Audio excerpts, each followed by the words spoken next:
Morning all students of class 6. This is our social science book. The book is Our World Then and Now, and I will teach you the subject name of social science. Today we started chapter 1 in history, introduction to history. Okay, chapter continue करते हैं. Today's topic source material. तो what is source material थोड़ा मैं आपको explain कर दूं. जैसा कि आपने पहले देखा था प्रीवियस पैराग्राफ में, जो भी हमारे हिस्टोरियंस कॉइन्स के बारे में, पेंटिंग्स के बारे में, जो भी हमारे सोर्सेस हैं, जो उनकी इंफॉर्मेशन है, मेन एक्टिविटीज ट्रेड, तो वो कुछ कॉइन्स, कुछ वो ऑर्नामेंट, कुछ वो उनकी एक्टिविटीज, वो उनकी इंफॉर्मेशन को कलेक्ट करते थे. That is called to be a source material. पहले हम रीड करते हैं. How does the historian reconstruct events that happened long ago? The historian work is as exciting as that of a detective. अब देखिए, जो historian है, जिस तरह वो एक्साइट होते थे अपने काम के लिए, एक्साइट होना मतलब अपने काम को लास्ट स्टेज तक पहुंचाना, तो वो एक डिटेक्टिव की तरह काम करते थे. मतलब एक सस्पेंस के रूप में वो काम को अपने ऑर्गेनाइज करना और सारी इंफॉर्मेशन को कलेक्ट करना. Okay, who draws conclusion from clues and evidences.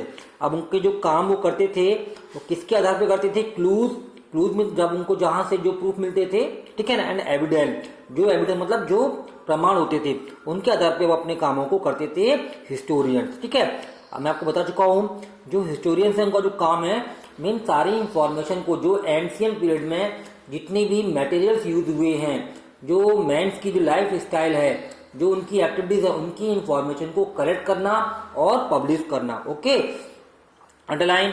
In history the evidences are called source material.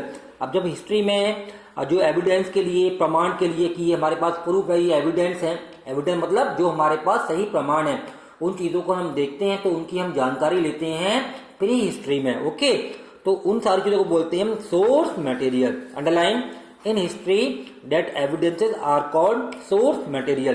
तो मैं आपको बता दूं, मैं जो सोर्स मटेरियल हैं, जैसे आपके कॉइन हैं, आपके आर्टिफैक्ट्स हैं, आपके पॉट्स हैं, आपके टेम्पल्स हैं, ठीक है ना, आपकी स्क्रिप्ट लैंग्वेजेस हैं, तो बहुत सारी चीजों को, जैसे बहुत सारी जो लैंग्वेज थी पहले, वो कॉपर प्लेट पे वो लिखते थे, तो वो सारी वहां की इंफॉर्मेशन को वो रीड करते थे. Okay, they may be divided into two categories, archaeological and literary. अब सोर्स मटेरियल को भी हम दो पार्ट में डिवाइड करते हैं. फर्स्ट है आर्कियोलॉजिकल, सेकंड लिटरेरी. देखिए, ये आप डायग्राम देखिए, पिक्चर है एक, this coin showing king Samudragupta. जो ये कॉइन है, तो ये समुद्रगुप्त के जो रूलर हैं, उनके रूलिंग के टाइम का जो कॉइन है, सिक्का. और ये हमारी एक एंशिएंट करेंसी है, ओल्ड करेंसी है, playing the Veena.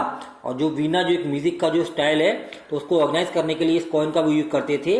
Tell us about the ruler musical abilities. तो ये कॉइन बता रहा है कि जो हमारी म्यूजिकल एबिलिटीज हैं, जो संगीत की जो योग्यता है, उस तरह के रूलर्स इस सिक्के को यूज करते थे एज ए म्यूजिक. ठीक है ना. और जो बीना एक म्यूजिक का जो एक यंत्र है, तो इसी कॉइन से वो स्टार्ट होता था. तो ये कॉइन है, तो ये सारी इंफॉर्मेशन है, ये आती है लिटरेली सोर्सेस में. जो एक कॉइन है समुद्रगुप्त रूलिंग के टाइम का, तो ये एक सोर्सेस है हमारा. ठीक है, कॉइन. ओके, चलिए आगे बढ़ते हैं. Archaeological source material. जैसे हमने दो पार्ट में डिवाइड किया सोर्स मटेरियल को, first archaeological and second literary. First archaeological source material. The study of material remains of past human existence is called archaeology. क्या है आर्कियोलॉजी? आप अंडरलाइन कीजिए.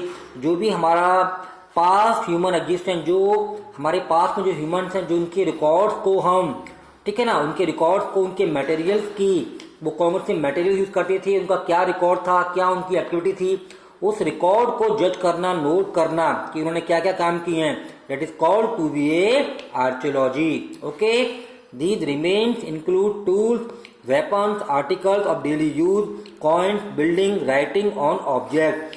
अभी कौन से रिकॉर्ड्स हम करते हैं कलेक्ट? जो हमारे हिस्टोरियंस हैं और जो हमारे आर्कियोलॉजिकल सोर्स मटेरियल में आते हैं, टूल्स हैं, उनके क्या क्या टूल्स से, औजार, वेपन, उनके कौन से वेपन से, आर्टिकल्स ऑफ डेली यूज, जो वो आर्टिकल दिखते थे, जैसे हमारे आप जो न्यूज़पेपर्स में, बुक्स में बहुत सारे आर्टिकल्स आते हैं डिफरेंट सब्जेक्ट्स में, तो उसमें बहुत सारी लैंग्वेजेस में आर्टिकल होते थे, ठीक है ना। अब डेली यूज में डेली वो आर्टिकल्स को यूज किया करते थे, इनको लिखा करते थे, ठीक है।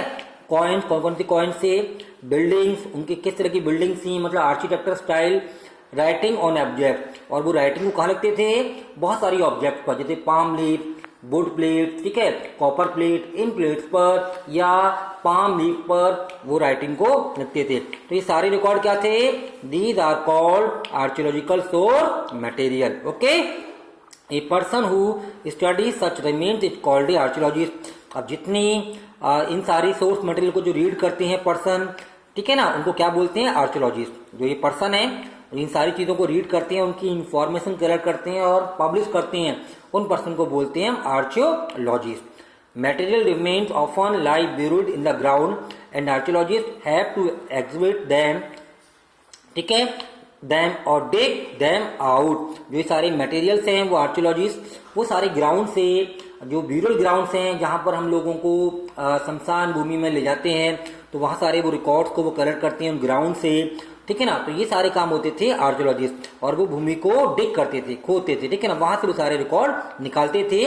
जो जगह होती है शमशान, जो जगह जिस तरह लोगों को जहाँ दफनाया जाता है, that is called to be a burial ground, ठीक है, buried in the ground. Okay, तो ये सारे काम करते थे आर्कियोलॉजिस्ट।